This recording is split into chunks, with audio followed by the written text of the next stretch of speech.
আবু হুরায়রা রাদিয়াল্লাহু তাআলা আনহু বলেন, রাসূল সাল্লাল্লাহু আলাইহি ওয়াসাল্লাম বলেছেন, ইন্না লিল্লাহি মিআ রাহমা, আল্লাহর নিকটে ছিল 100টি দয়া। আল্লাহর নিকটে ছিল 100টি দয়া।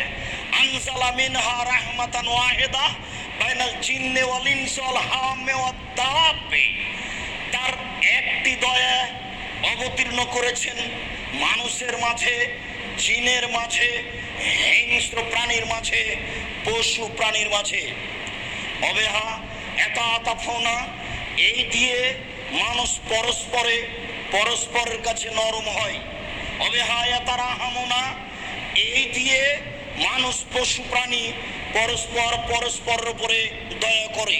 অবেহা তাতে ফুল ওয়াসালা ওয়ালাদেহা, এই দিয়ে পশু প্রাণী, হিংস্র প্রাণী তার বাচ্চাকে ভালোবাসে।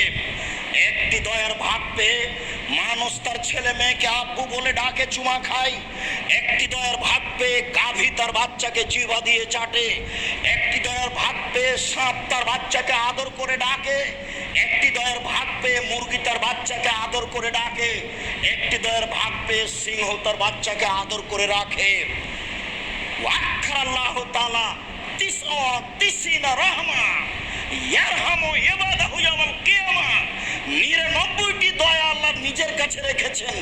এইগুলি দিয়ে আল্লাহ বিচারের মাঠে মানুষের প্রতি দয়া করবেন। বলেন আল্লাহ কত বড় দয়াশীল। আপনাকে আমি বুঝাতে পারবো এবার? আপনি আপনার মেয়েটার প্রতি কত বড় দয়াশীল বলেন তো। মেয়েটা খালি ওই ঘরে একটু চিৎকার করে কেঁদে উঠেছে, আপনি বিছান থেকে লাফতে নেমে আম্মু, আপনার স্ত্রী রান্নাঘর থেকে দৌড়িয়ে এসেছে, একসাথে দুইজন, একজন কোলে করে আছে, একজন পায়ে হাত দিয়ে আছে, আম্মু কি হয়েছে? তাহলে আপনার দুইজন বাচ্চাটাকে কত ভালোবাসেন তা বুঝতে পারছেন কি? এটা হলো একটা দয়ার ভাগ। সারা পৃথিবীতে যত পশু প্রাণী আছে সবার ভিতরে একটা দয়া ভাগ করা আছে। একটা দয়ার ভাগ পেয়ে কুকুর তার বাচ্চাকে এইভাবে আদর করে। আমি কি দিয়ে বুঝাবো এসব বাক্য? কি দিয়ে বুঝাই আপনাকে আমি আল্লাহ কত বড় দয়াশীল? বিচারের মাঠে তিনি 99টি দয়া দিয়ে মানুষকে ক্ষমা করবেন। আপনাকে আমি বলতে পারবো তিনি বিচারের মাঠে কত বড় দয়াশীল?